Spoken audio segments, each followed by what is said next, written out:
Hello, hello, and welcome. Welcome on into the Swear Word. I'm your host, Brandon Swear, and hey, this is a podcast for the Chilihead community, by the Chilihead community. Regardless of your spice tolerance, this is the place for you. Man, we have an amazing episode here tonight. We are going to check out some amazing beef jerky, spicy beef jerky on tonight's podcast for Hot or Not, as well as we have an amazing guest locked and loaded where we are going to be talking about a very revolutionary organic feed amendment for your plants. So, episode 98 starts now.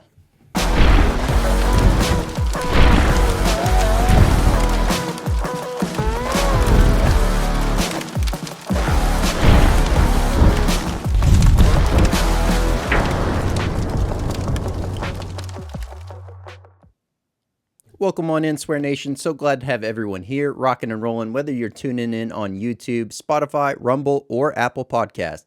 Thank you so much for being here and making the show what it is. Continue to share this out with other like-minded individuals or people that are just curious about the world of hot, because this is where you can find everything to do with the world of hot. Up tonight, we have 2 beef jerkies. Actually, there's 4 in total, but we're going to be checking out 2 tonight on Hot or Not. These are from Sizzlin Strips Jerky. This is their spicy lineup. So we'll be diving into the first 2 here tonight and checking out the others on some future episodes. And we have Sam Brown of Organic Rev here to discuss all the amazing lineups from Rev and all the ways that you can use it and, ways that you can just overall build up your soil and enrich it without having to put a lot of effort and time into it. So we'll be diving into that, as well as we have a very fun game of Keep 5, Cut 5, especially curated for Sam, but you're able to play along as well. Let me know in the comments down below if you would have answered anything different during the game. But let's go ahead and jump on over to Hot or Not.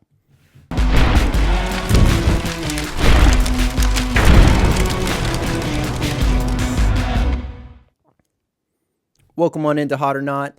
We have an amazing one here. We have, actually, I'll go ahead and show all 4, but we're going to be checking out 2 out of the 4 from Sizzlin Strips Jerky. So this is their heat lineup of their jerkies. So we have, that is the Sizzlin version. That is their lowest heat of their heated jerkies. And then we start to break into the new rundown of Ghost Town Blaze. This is the Heat Seekers Challenge Edition. So this is the start of the Heat Seekers Challenge. And then from there, we will be checking out those 2. But we also have coming up on future episodes, we have the Reaper's Revenge. You can check that one out also from Sizzlin Strips. And then the last one is, boom, we have Heat Seekers Challenge right here. This is Hell's Last Stand. So we are going to be checking out the Hell's Last Stand and Reaper's Revenge in a separate video. But for tonight on the podcast, what we're going to do is check out Sizzlin and a Ghost Town Blaze. So, if this is your first time checking out the podcast, thank you so much for being here. I do break down Hot or Not slightly different. And because these are beef jerkies and I haven't really ironed out a scorecard, we won't be running through an official scorecard tonight. But I do try to evaluate everything based off of 5 different categories. Those categories are heat, aroma, flavor, versatility, and burn. And, obviously versatility isn't really going to work out here per se for beef jerky. But, we'll still dive into these and kind of give the best explanation and breakdown of what I'm experiencing. Another thing is I do not like to read the ingredients ahead of time. I like to let my taste buds do their thing and go from there. But let's go ahead and get in here and get a nice aroma. Oh, wow. It has a very, very fruity note off the bat, almost like maybe a pineapple going on. A little bit of a savory note of maybe that's soy sauce. And then a nice sweet finish on the aroma So this is Sizzlin. So let's go ahead and check these ones out here. Grab a big old piece. I mean, absolutely beautiful cuts going on. Nice overall look. Nice color to this jerky. All right, let's get into it. Nice pull. Nice texture, nice chew. It's firm yet tender. Man, oh man, that's good.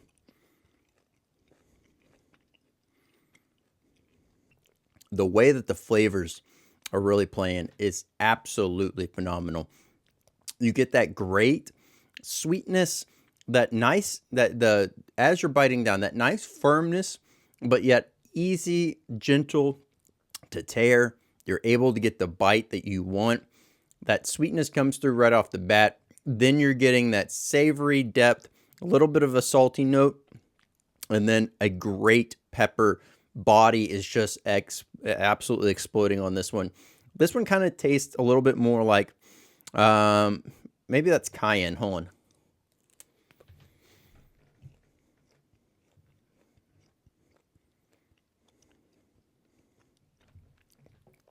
Could be cayenne. It definitely has a nice bit of heat. If you're just starting out, the Sizzlin version of the heat lineup from Sizzlin Strips Jerky might be just enough for you to feel that push without really feeling too uncomfortable. So this would be a great entry point for anyone that's really dabbling in, starting to get into spicier items, and you're wanting a nice beef jerky.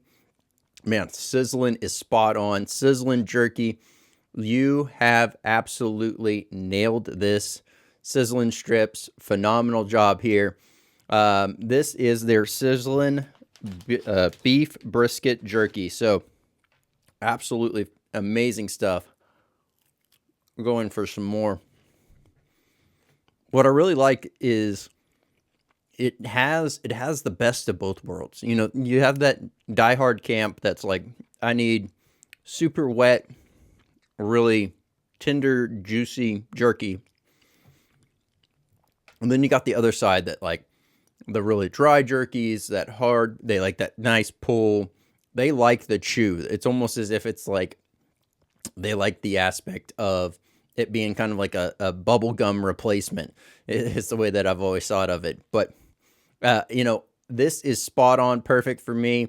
I like that medium, you know, right where it's between the dry but also tender, not super sticky. There's no residual on the fingers. You're not having to worry about like, oh man, I ate that beef jerky. Now I got to go wash my hands because, oh, now I'm just so sticky.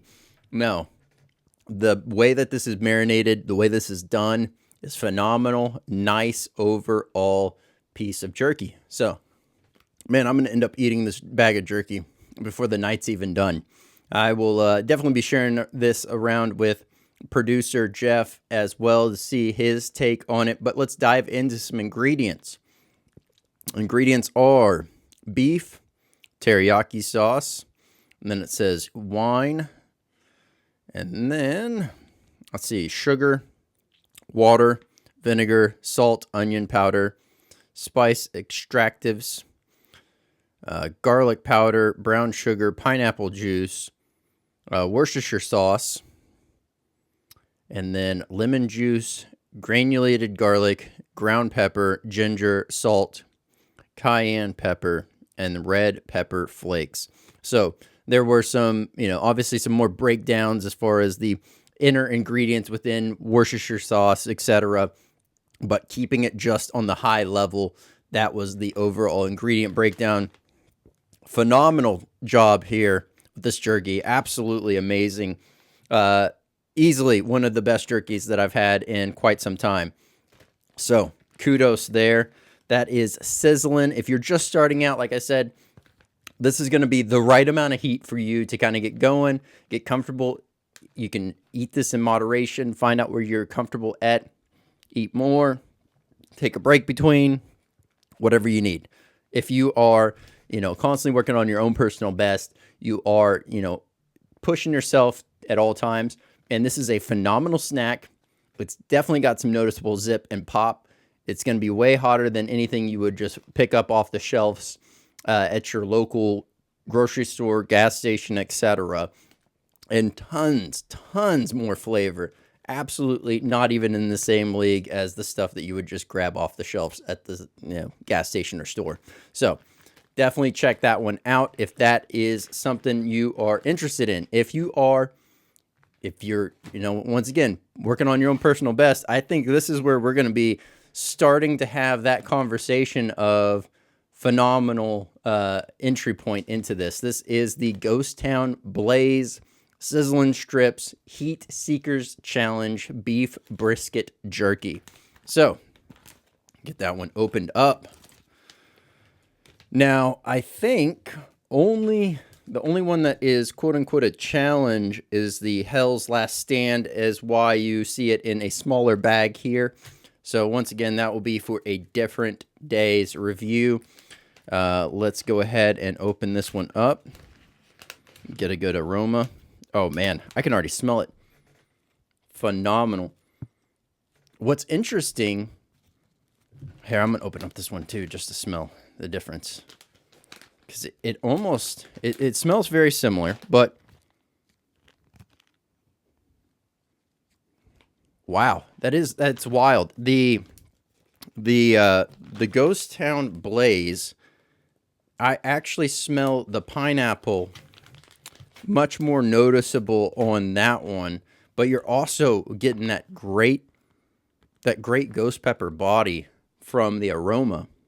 So same overall aroma profile from the very first one. You get that great sweet note, the pineapple off the front, the sweet note. There's a little bit of savory, salty nature to the overall aroma, and then that great ghost pepper note is carrying forward.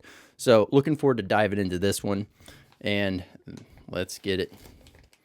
Grab a piece here. All right. So once again, nice pull, easy, breaks apart nice and good. Good flex overall, and just phenomenal aroma. But cheers. Oh, man. That is so good. You're a chili head. You're pushing yourself, working on your own personal best. Sizzlin version, great for those starting out. If you're working on your own personal best, this Ghost Town, the Ghost Town Blaze is where it's at. This is phenomenal. You get that great pineapple sweetness right off the bat. Then you're definitely picking up some of that teriyaki sauce, but immediately greeted as well with the ghost pepper flavor, the body, the way the heat comes on, really latches into the tongue, the gums, the back of the throat, and just kind of just lets it do its thing. Absolutely phenomenal. And I'm going to grab another bite of this real quick here. Man, I don't know. I'm absolutely torn. This is phenomenal stuff. The Heat Seekers Challenge. Oh, I didn't see this. Is it? Yeah, it says it on both of them. So I assume all of these are going to say the same. So no MSG. Love that. None of the added MSG going on. Some people feel passionate about that one way or another. If that is something that you try to avoid, you're definitely going to be able to avoid it with this. So loving that capabilities. I'm going to grab another piece here. Once again, this is Ghost Town Blaze from Sizzlin Strips Jerky. This is their heat challenge. This is their Heat Seekers Challenge start to the whole thing. Lowest level of the heat on the Heat Seekers Challenge.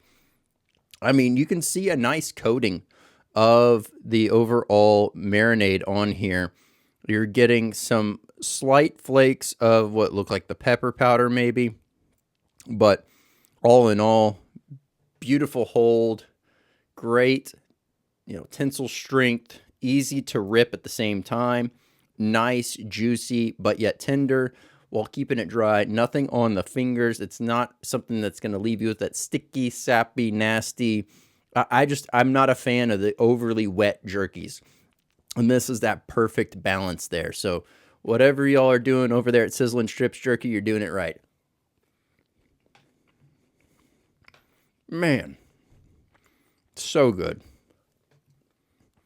It's nice too because like there's times where you'll eat jerky and it just gets riddled in your teeth and you feel it like you got little nuggets and you have to go fishing it out with the toothpick.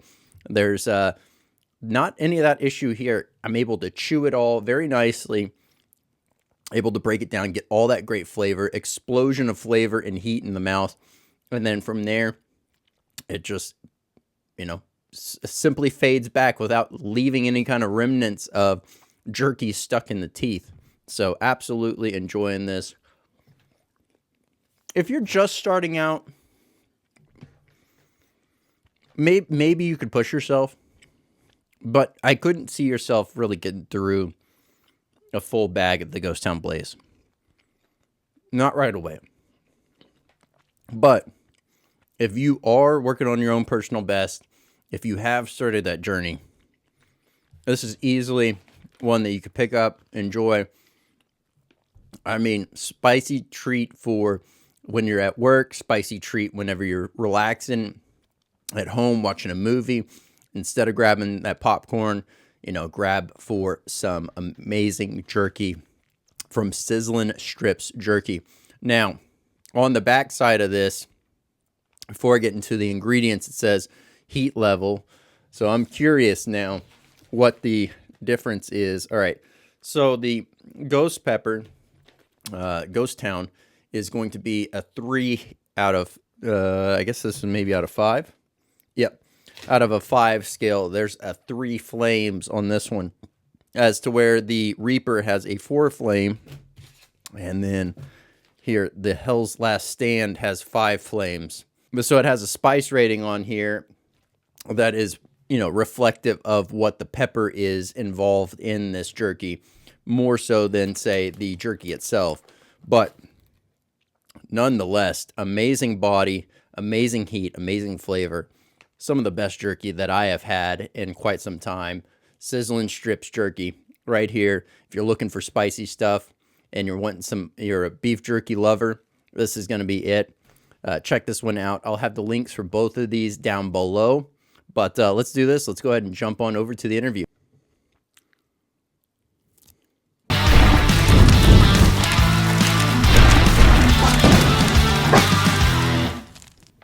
Hey, Sam, how's it going? It's going well, man. How are you? Man, I am doing good. I'm glad to have you here. We have quite a few that have been, chiming off during this Grow series, talking about how Organic Rev is just changing their grow for peppers and just, their normal crops as well, but mainly focusing on the peppers is what they were telling me about. And so glad to have you here and learn more about Organic Rev. I am happy to be here. I was genuinely surprised to hear that people were talking about us. We don't get as much of that as you would hope, but that's a great sign. And so thank you to everyone that is already using us. So we truly appreciate that.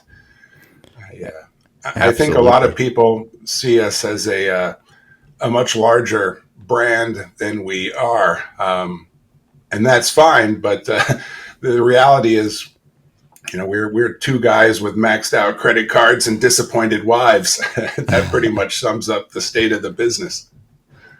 Well, you I guess to really back up and let everyone understand, you have an amazing, gardening help, not only blog section going on your website. You have tons of great products, information that is just packed in there so that everyone knows exactly how to use it, when to use it.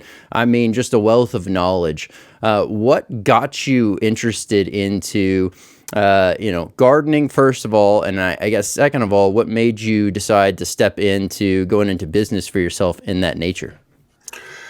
Well, so first, just so I don't overrepresent, I am one of the worst gardeners in history. I am not an agronomist. Um, I I was a newspaper executive of all things for 20 plus years, and you know the state of the newspaper industry. It is not strong, and so we bounced from Minnesota to Houston to Cleveland to Miami and here to San Antonio, where I am now. And eventually, I just said, "Yeah, this is a lost cause," and so I tapped out and was looking for something new to do. I had been in a business years ago with a close friend, and he was in Vietnam, and he was doing some ag research on over fertilized soil. And after watching your last episode on NPK, we'll come back to over fertilized soil.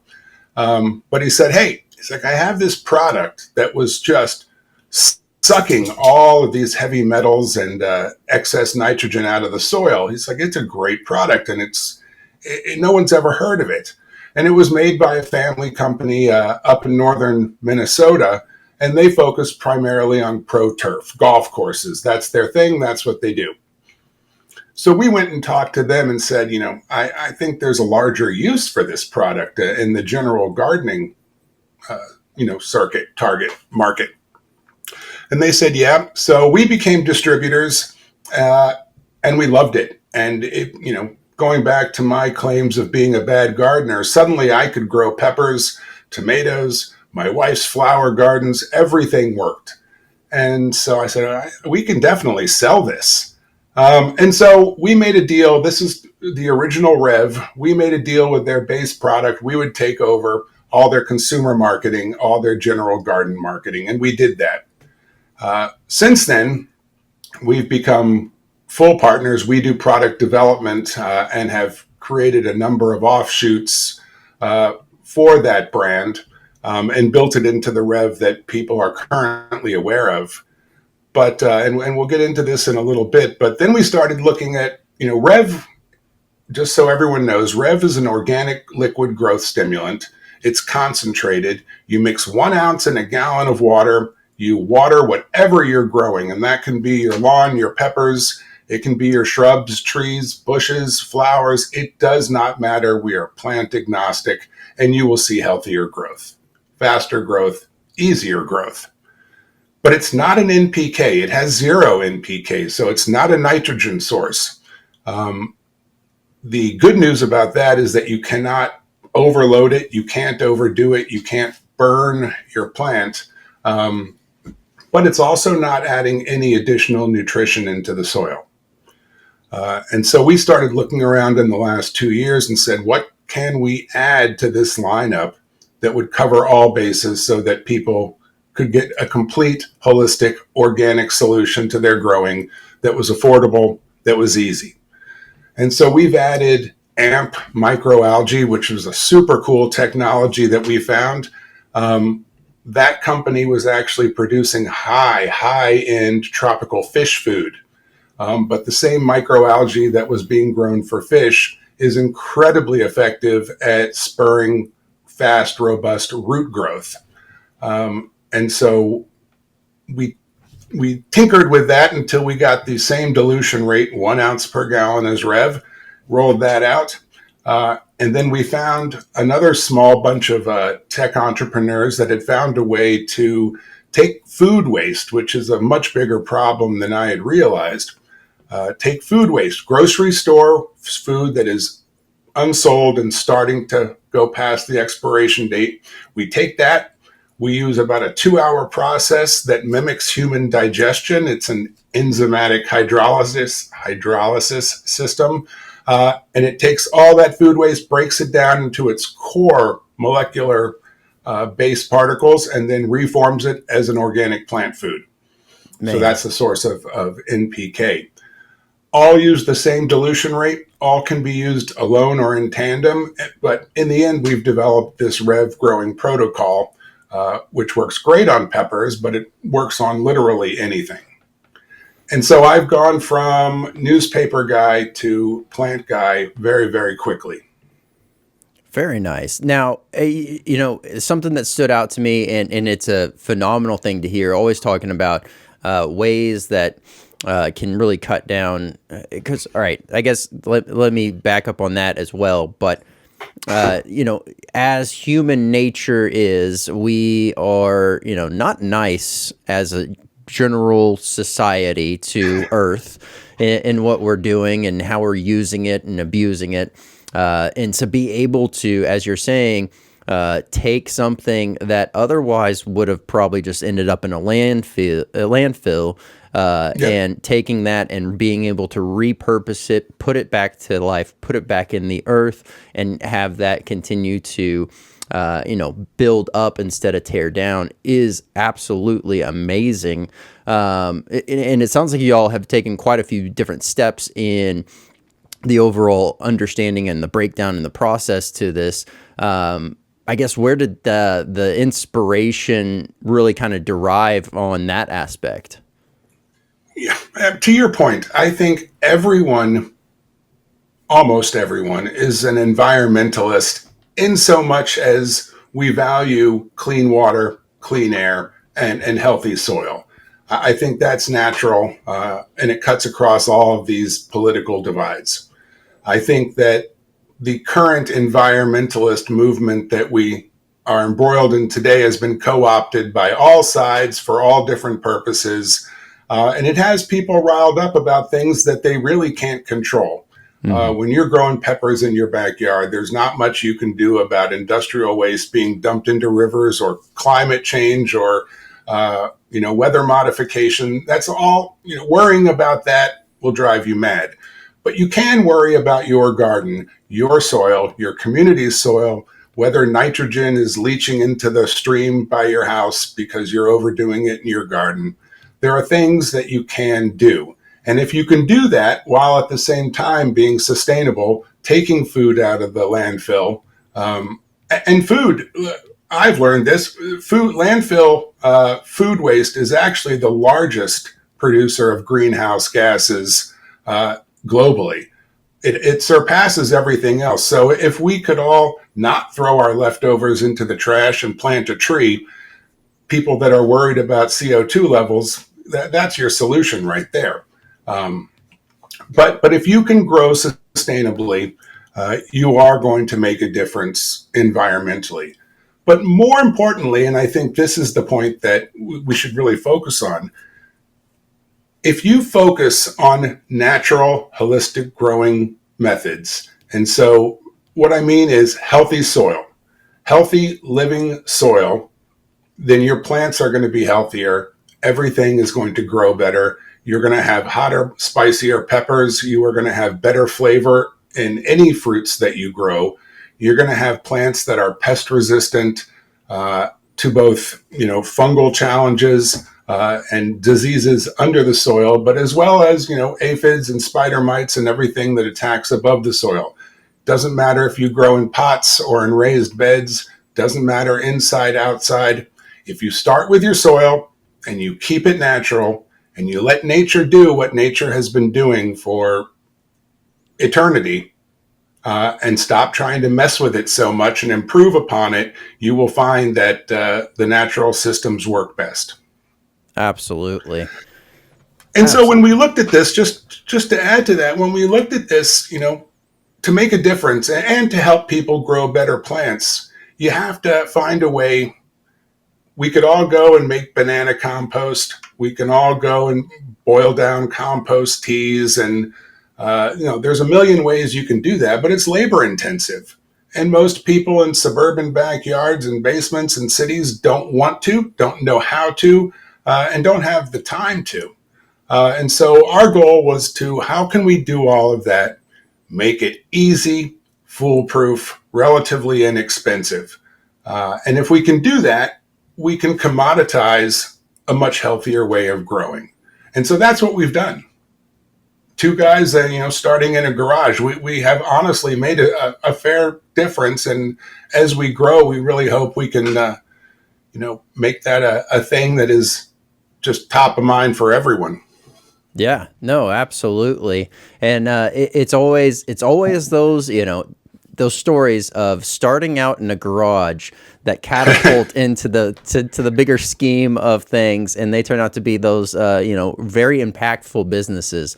So it's enjoyable to hear the journeys that you've been able to take, and the changes and iterations to how you've been rolling out these products and working in tandem with that.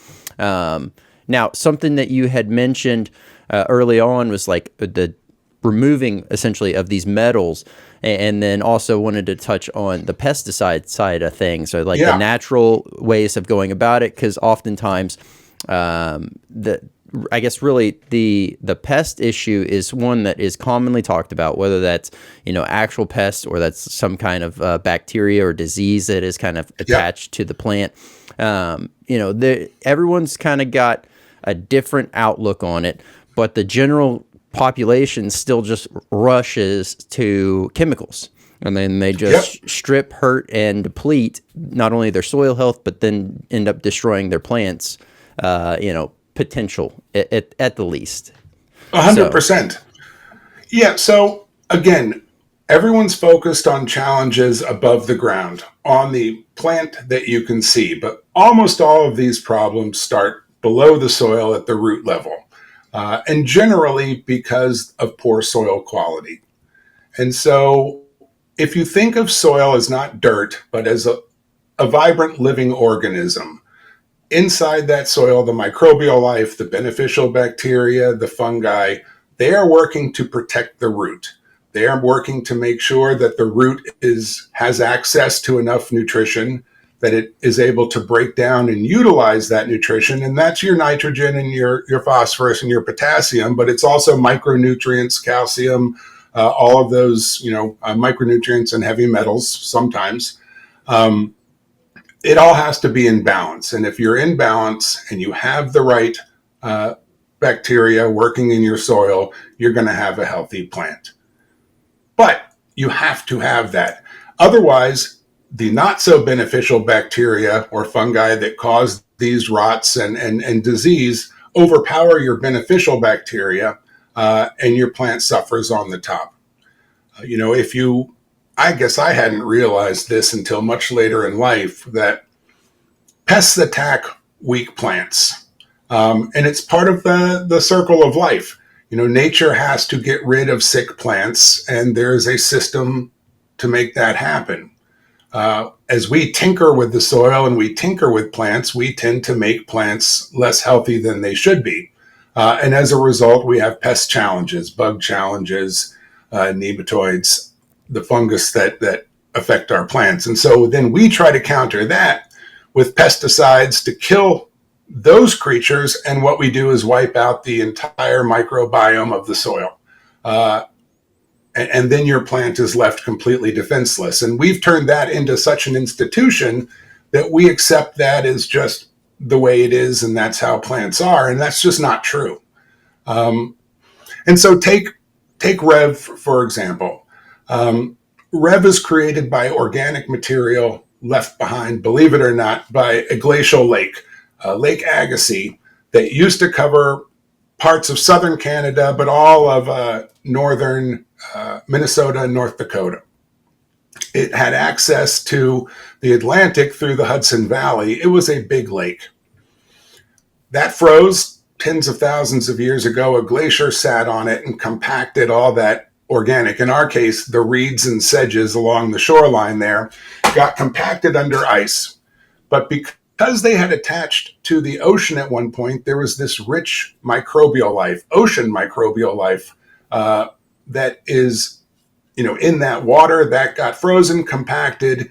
As the glaciers finally receded and rolled out and the land reformed, it's the reason that you see this amazing farmland up in the Dakotas and northern Minnesota. It's the darkest, richest soil you've ever seen if you've ever been up there. It's amazing, and it's left behind from that lake. But the reeds and sedges were special, and their microbial life had been put into stasis by the glacier for thousands and thousands of years. All we do is pull that organic material up, we micronize it, and that's our sort of secret sauce, into 4 micron bits. So all that organic material is micronized, and we suspend it in water. And that's basically what Rev is. But what is so special, besides having the carbon that plants need and the humic acid that they need, it's the microbials. 652 identified strains of beneficial microbial in every batch of Rev. And it's uniform, and it's a living colony. And so we all go out and we buy amendments for our plants that say, rich source of this fungi or this mycorrhizae or these 10 beneficial bacteria. We have 652, and nothing else has that. It could be recreated in a lab, but it would cost you $1 billion. And so we have this. What's really, I think you should focus on is that was a living ecosystem, not made by me, not made in a lab, by nature. So they have weathered 10,000, 20,000 years together. So they're a hardy, functioning, synergistic pod of microbials. When you put that into your soil using Rev, they adapt very well to a new environment. So all the work that people do with composting, all very valuable. I'm never criticizing that. But you can make living soil quickly using Rev, and it will, create a foundation in your own soil, merge with your living soil, and create an environment that is ideal for plant life. And so those microbials are working around your root zone. They are helping to break down whatever nutrition is in that soil or whatever you add into a usable format that your plant can uptake.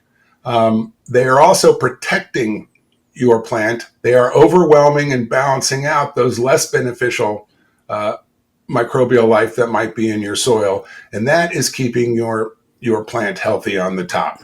And we did a test up in Minnesota as well, University of North Dakota, I believe, North Dakota State, where they did a field, and they divided it in half, ran a line down, and we revved one side and not the other. An agronomist could walk into that field and tell you where the rev line was by the decrease in aphid activity. And again, because plants are not as interested by natural law in a healthy plant. Yeah. And I guess to that point too, because I've heard this, I've read about this. I've also kind of started to, I guess, try to figure out and understand on many different levels to that same point, the ways that plants signal not only under the ground to other plants and to the microbes and everything else, just to kind of that network using the mycelium to really be able to communicate. But the same goes as a distress signal when they are weak, and that's what allures in all of those pests to really kind of cause harm and everything going on. And that's it's amazing, isn't it? Yeah, it's super interesting to see and hear. And I know it was mind blowing to me the first time learning about that and experiencing that and hearing and seeing everything from like people using basically heat maps to try to see if the plants are radiating a different amount of heat, or what kind of frequencies are they giving off a different frequency? Is there something going on that we're not able to see with our naked eye that these other tools are able to pinpoint? And it is absolutely wild to know and to see those test results happen in that manner.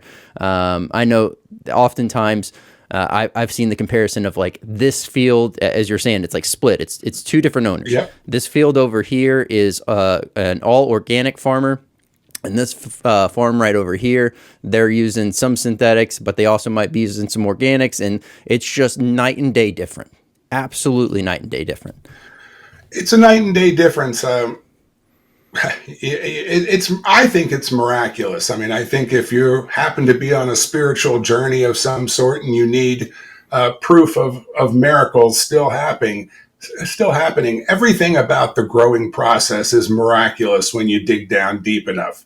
How the systems interact with each other, how they communicate, the very fact that a seed turns into a plant. I mean, it's miraculous stuff. And again, going back to what we said at the very beginning, is that nature had it right to begin with.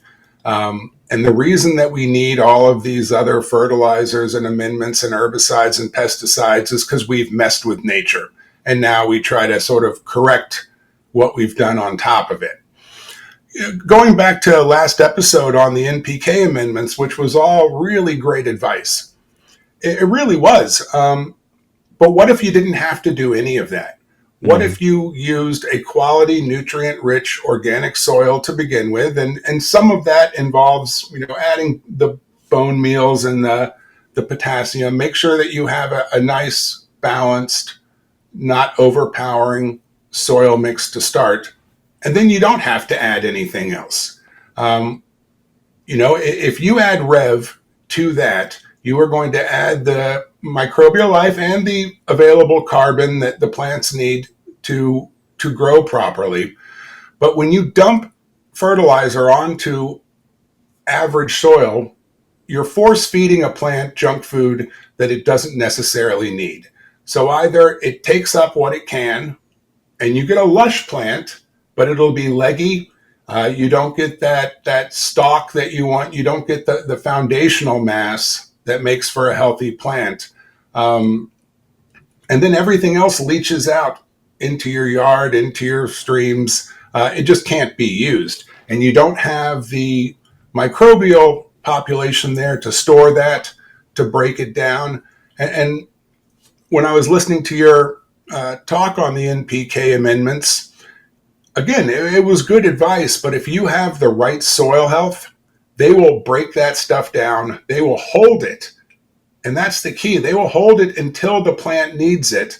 And they will make sure that the plant gets everything that it needs at the right time. And that makes a big difference.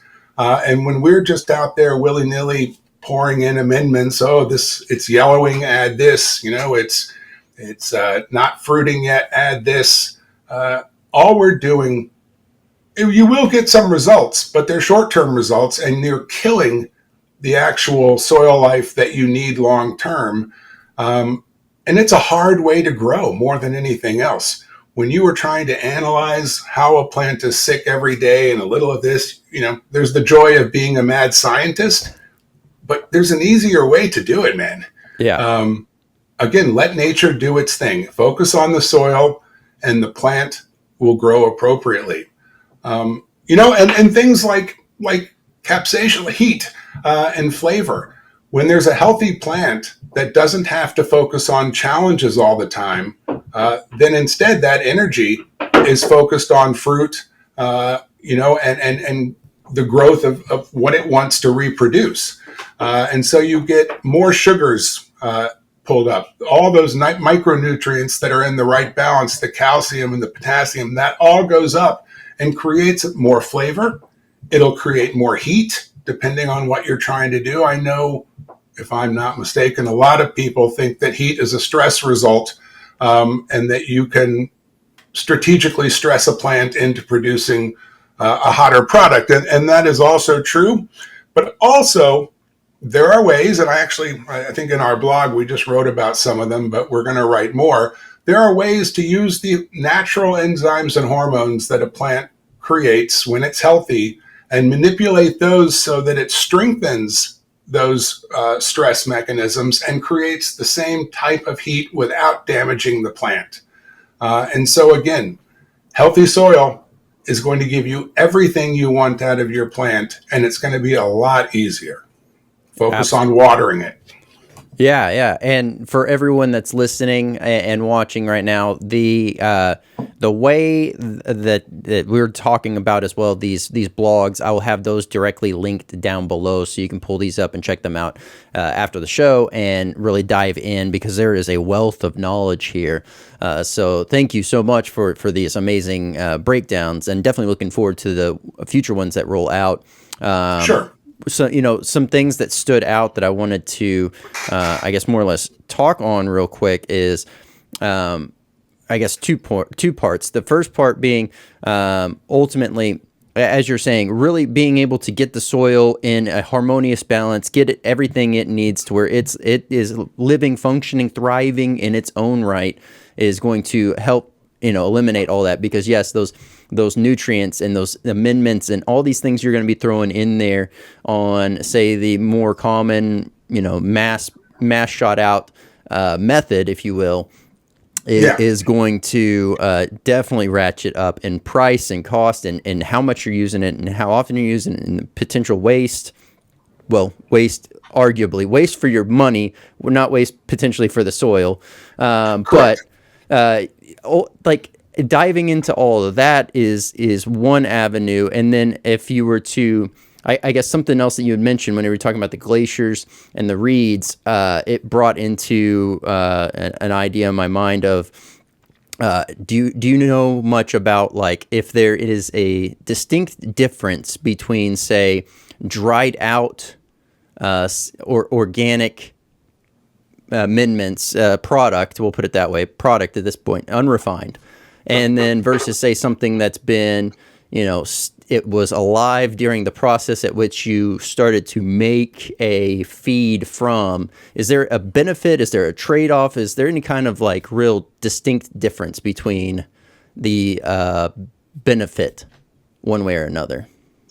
Just to make sure I understand, so from talking about organic amendments, a dried versus a liquid alive, or something that like a liquid alive, being ultimately kind of like how you were saying, utilizing a fresh fruit, a fresh vegetable, something that you're going to be composting down, whether you're doing, the method that Rev does, or if you're doing a method that you would be, say, making a fresh compost out of, a compost tea, a Jadam method, something like that, versus, say, just something that's been dried, rolled, compounded down.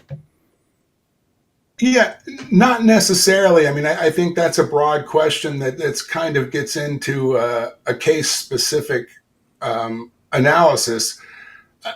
We use, let's say, we sell a soil amendment. You'll see it on the site, our soil and plant enhancer, and that's actually basically a bag of the original material that we make Rev out of.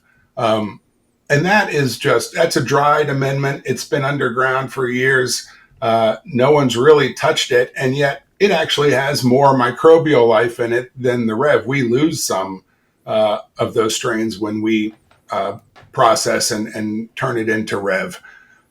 So, the food, for example, that we compost down into eco-organic, that's actually, the same richness before and after. It's a more usable, plant-friendly version after we have broken it down and turned it into the eco-organic there.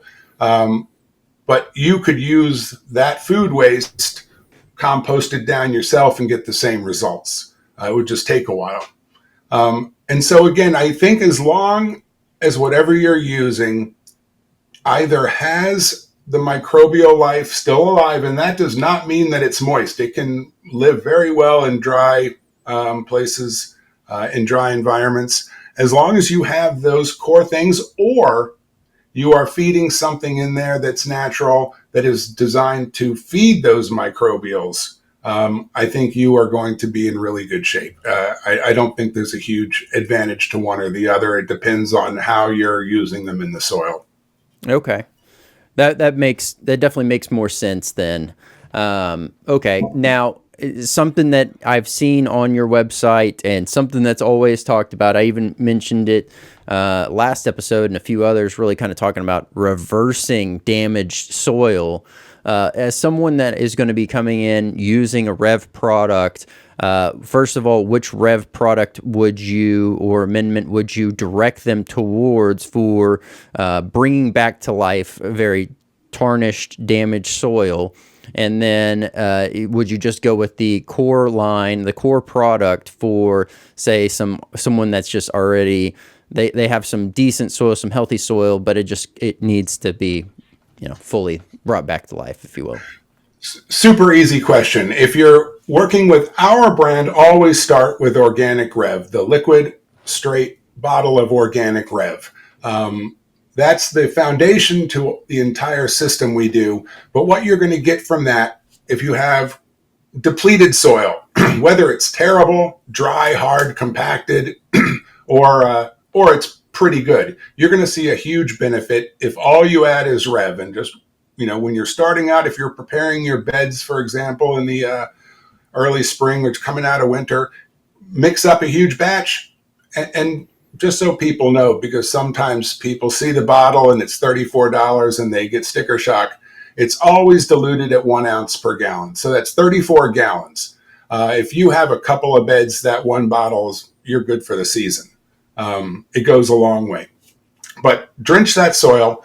What you're going to do is you are going to add all the microbial life and give that time to sort of build up and reproduce across your bed. But you're also adding carbon. And despite carbon being a dirty word these days, it's the building block of life. Plants need carbon.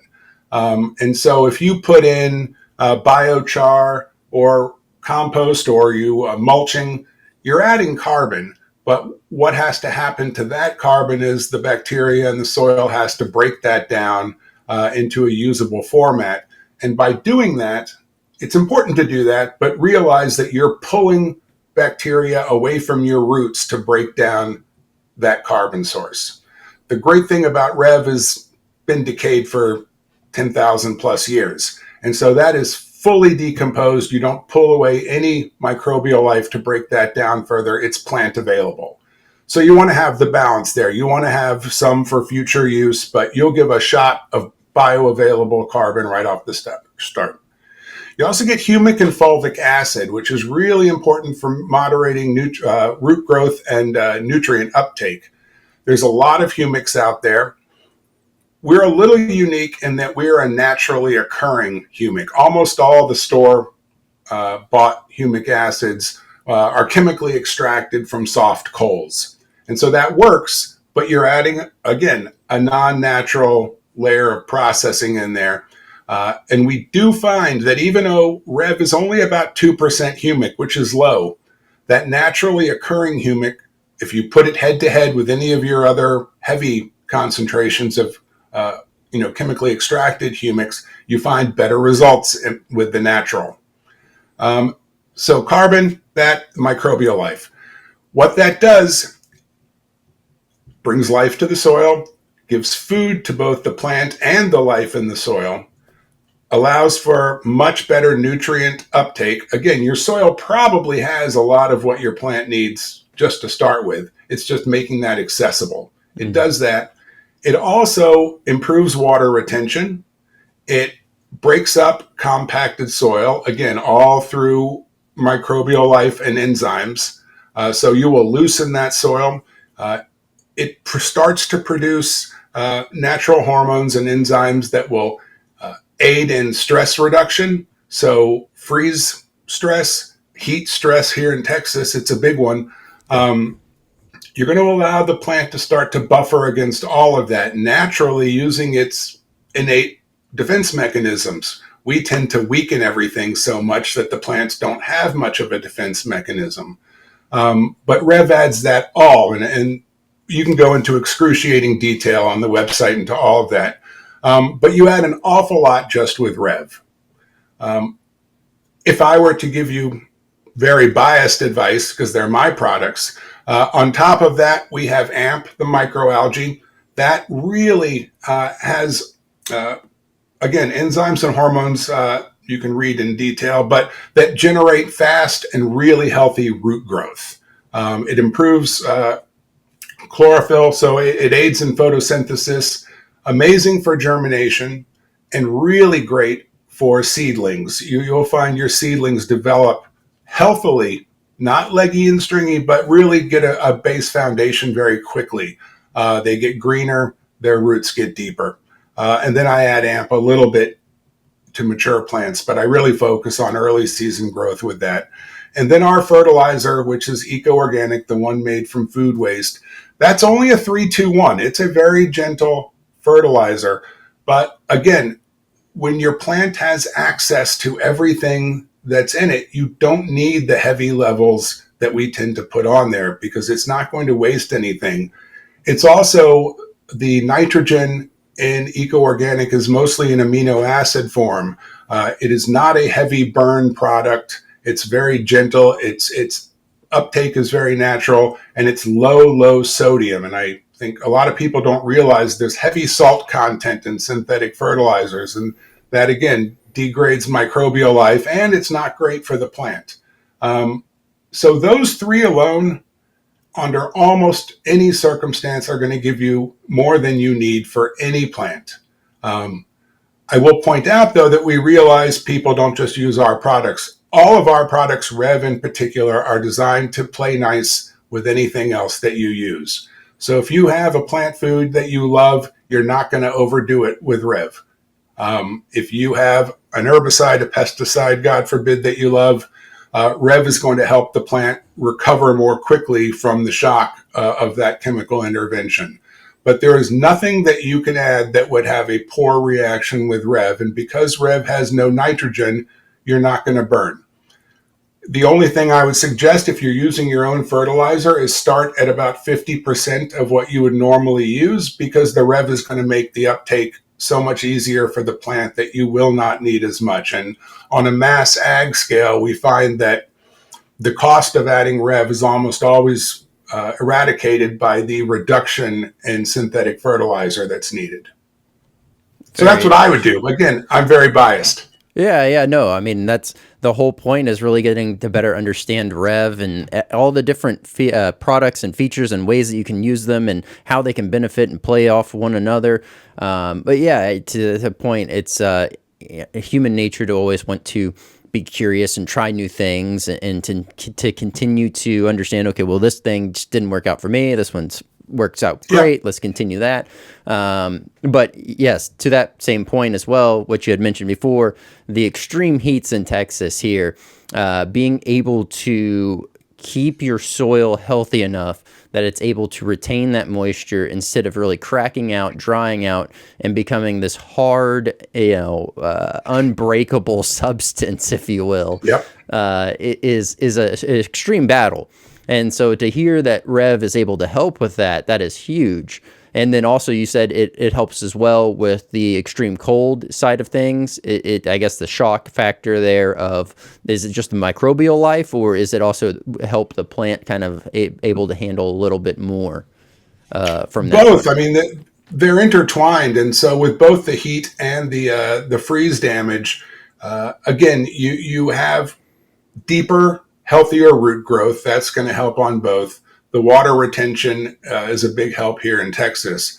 But again, the microbial life creates natural reactions from the plant. It's producing, and I keep saying hormones and enzymes, but it's creating amino acids. It's creating a whole bunch of chemical reactions that are designed to protect it against challenges. And when you allow the plant to not have to be stressed about other things early on, you get that stress protection that the plant should naturally have. And so I can guarantee you it works on heat stress. Living here in Texas, it is miraculous to compare a Rev garden to your neighbors who hasn't used it when we get, day 52 of 100 degree plus. It makes a startling difference. But again, yes, it is all natural stress hormones that are produced by the plant when the plant is maturing in a healthy fashion. One thing to make sure I want to stress before we finish up is transplant shock. If you only use our products for one time of year, transplant. And it's easy. There's a lot of videos online about it, but take Rev, put it in as close to a 50-50 Rev water mix as you can in a bowl. You can do the same thing either separately or add AMP, quick root dip into the soil or into the larger pot, and you don't have to worry about transplant shock. It's unwise to ever guarantee results, but that's as close to a guarantee as I would make on any product out there. It just creates there was a professor of ag who said that it creates a hotel environment for a plant where it's just comfortable immediately to adjust its new roots. That microbiome is there. There's food for it. It just takes away all of the stressors. If you don't want to do a root dip, then just fill that hole. Water with normal Rev, 1 ounce per gallon, soak it right after you transplant it. Very similar results. But transplant shock, it should not happen, and it will not happen when you use Rev. And again, there's always exceptions to that rule, but I'm pretty confident on that one. Yeah, definitely sounds interesting, and it sounds like a great way to go about it. I mean, I know oftentimes a lot of people, the common thought out practice is, dropping in some form of mycorrhiza into the hole to help kind of facilitate that shock or minimize it in that extent, and to be able to have a different, and it sounds like better tool in the arsenal to be able to mitigate that is going to be extremely impactful, definitely for those individuals that have very short grow windows, and that transplant shock setting them back 2 weeks could be make or break for their actual large harvest. So yeah, and I'll throw in a plug for mycorrhizae, which is a great addition. I would use the two together. Don't stop using mycorrhizae, because that Rev does not have a strong mycorrhizae fungal presence, so I always try to combine those two if possible. If I had to use one, I would pick mine, but I use both personally. So don't give up on that. All right. Well, hey, we have a very fun game planned and locked and loaded, but I do want to touch on this as well. I noticed on your website you're currently not shipping to Canada. Where can individuals buy your product and get it? Is it just US based right now? What does that look like? Right now it's just in the US, but I'm glad you brought that up, because we have always shipped to Canada. We had to suspend literally 2 weeks ago. And it's not for any kind of, it's because we couldn't figure out the tariffs. We're a small company, and we've had issues with customers getting their package with a customs tariff or some sort of bill along with it. And they say, hey, we owe $50 for this. We have a customs broker. We're working through that. At first, the problem is just how the lovely Canadian government classifies us. When we get classified as an industrial fertilizer, it causes problems and fees that we shouldn't have. And so I just want to make sure that when you pay, you don't have to pay something else. So I think we're going back live to Canada in the next week. So don't let that stop you. That's why we just had to take a time out for a second and work through this unusual situation. Absolutely. That makes perfect sense there. And best to play it smart and understand the battleground that is tariffs. So it's weird. Yeah. Well, let's do this. Let's go ahead and jump on over to this game. Yeah. All right, here we go. We have a very fun game of Keep 5, Cut 5. And if this is your first time checking out Keep 5, Cut 5, I will go ahead and break it down. There are 10 items on the board, all numbered. I will read them off with their number respectively. And this will benefit those that are just audio listening here. So the idea is you're going to go either with a keep and then a cut and then a keep and then a cut, or a cut and then a keep. But having that alternating pattern tends to make this end up playing out a little bit better. So up first, we have Rev, of course, number 1 on the board here. And then number 2, that is leaf mold compost. Number 3 is fish emulsion.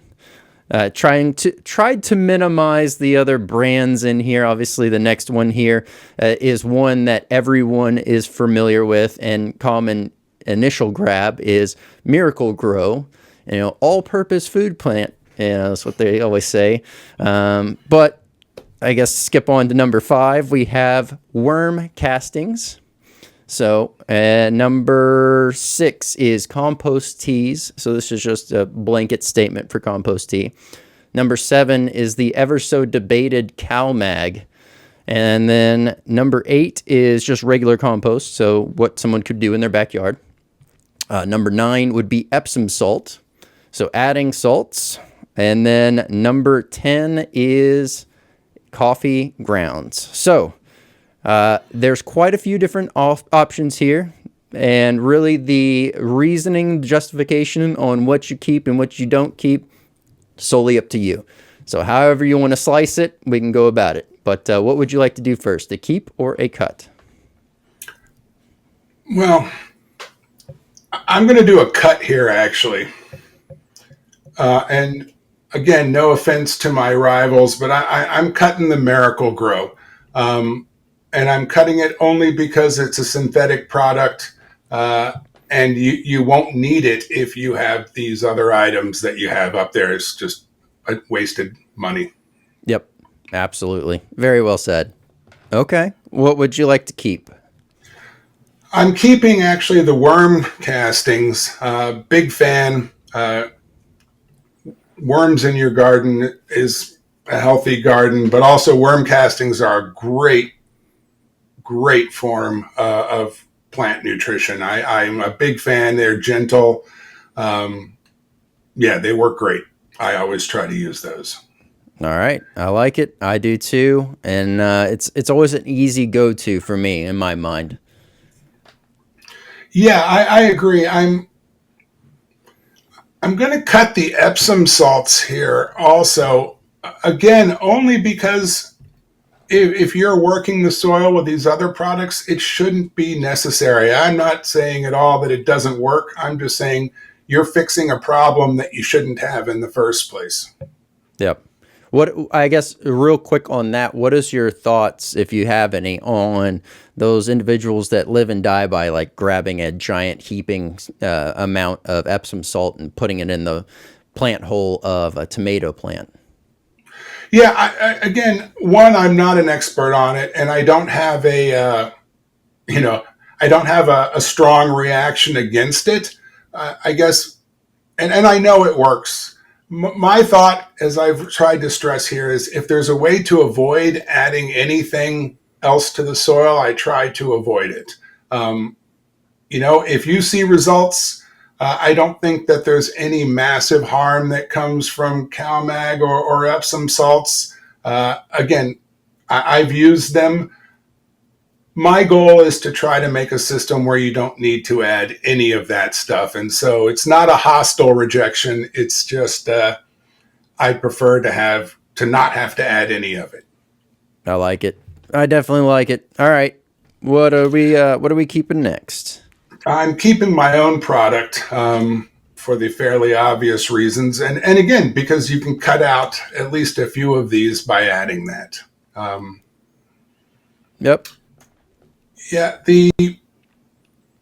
we're going to lose the CalMag also just because, I have used it. It's a great form of some nutrients that a lot of soil does lack. But again, let's work on the soil from the start and not have to amend it as much, if possible. Absolutely. All right. What else do we got?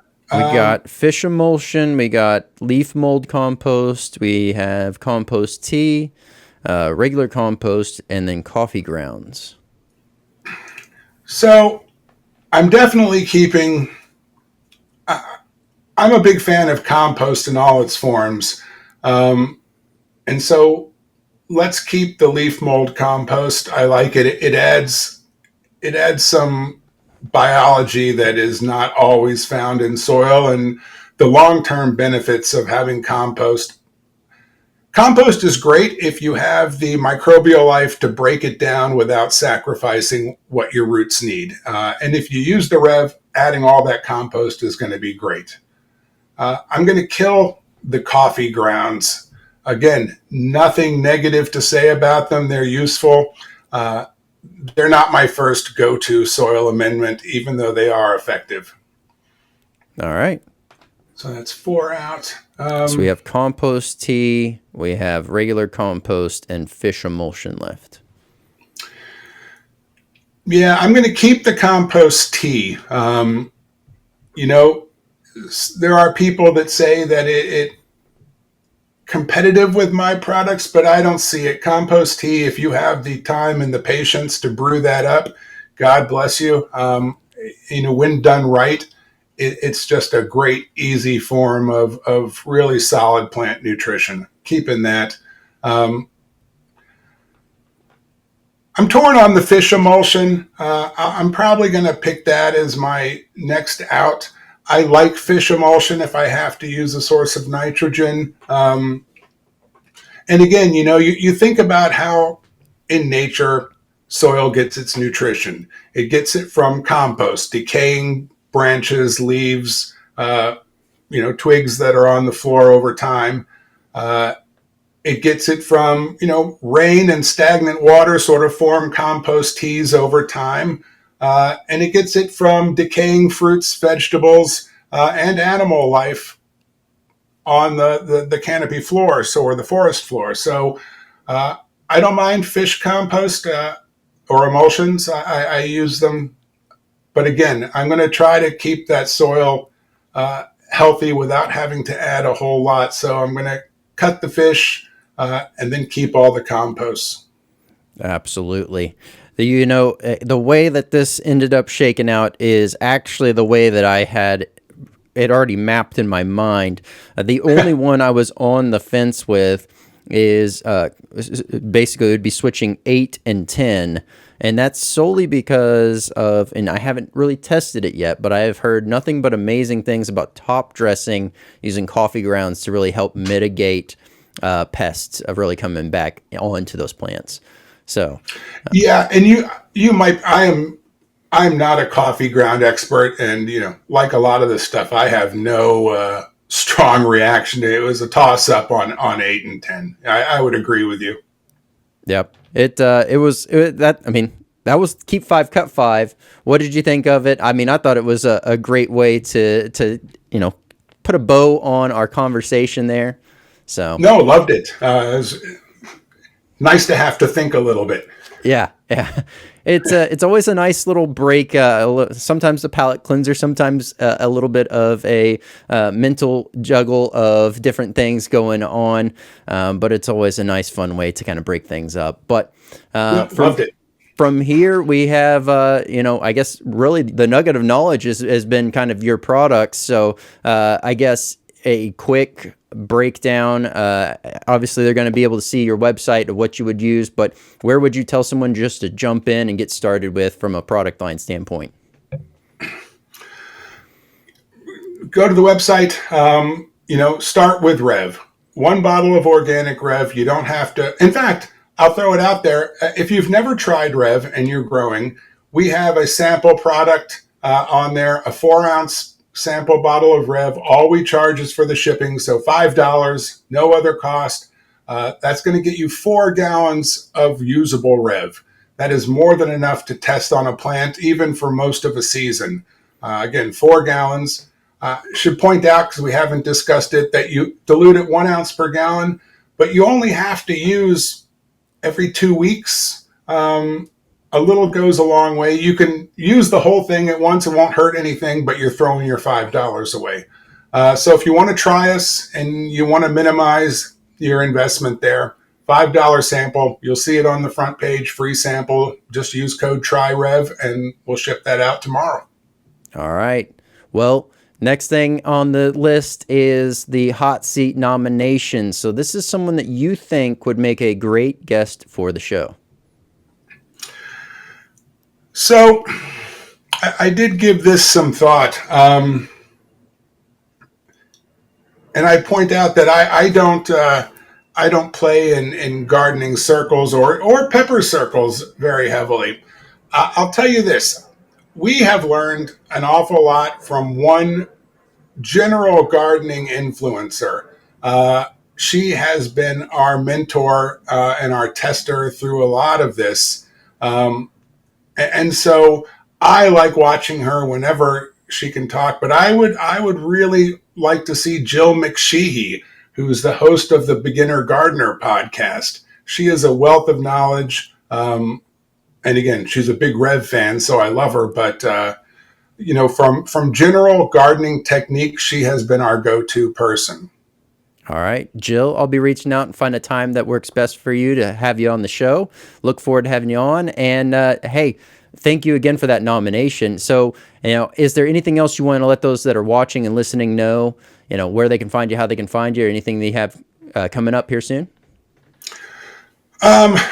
We do things locally, but again, we're two guys, and one of us is in Thailand at the moment for most of the year. So we're working on some cool stuff coming out on the composting, mass scale composting side. So there'll be more to come from us. Right now, you can always catch me on our social media or on the website.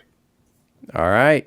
Well, Sam, thank you so much for coming on. It was an absolute pleasure having you on here, learning about Rev, all the amazing benefits and avenues that you can go with all, your line of products, we'll put it that way. And it just honored to have you on here. Looking forward to diving in and learning more about Rev as a whole. A pleasure. People can always reach out and ask specific plant questions, but even if you don't use Rev, take care of the soil. It really does matter. It makes a difference beyond just your plant and garden. Sam, thank you so much for coming on. It was an absolute pleasure having you on the podcast, learning about Organic Rev, how it can benefit not only the soil life, but also the plants, and really let them be able to thrive and to continue to flourish and do what they do best. If you want to keep up with Rev, I will have the links down below for the website, the socials, all the ways you can get a hold of them, as well as the blogs that were mentioned tonight on the podcast. Those will be linked down below, so you can check those out. And hey, if you enjoyed the products that were shown here on Hot or Not tonight, if you like beef jerky and you want to get your hands on some of these, I will have the direct links down below. And go ahead and pick yourself a bag and let me know what you think. And look forward to seeing those grow pictures where you're utilizing Rev. For all those that are currently using it as Swear Citizens, thanks so much for sending this nomination in for tonight's show. Absolutely had a great time talking with Sam. And don't forget, new episodes drop every Tuesday and Thursday night at 8 p.m. Central. So if you are curious about the world of hot, or maybe you are a seasoned chili head, this is a great place for you to be. Want to give a quick shout out for our sponsors, podvision.io. If you're looking to grow your brand, start your brand, you've hit a bump in the road, you're trying to figure things out, highly recommend checking out podvision.io, as well as webdx.one. If you have an online presence, you have an online website, maybe you had a guy at one point, maybe that person's kind of fallen off, you lost connection, maybe your website's just no longer an up-to-date, good representation of you and your business. Highly recommend checking out webdx.one for all of those needs. I'm Brandon Swear, and from everything from the world of hot, this has been The Swear Word.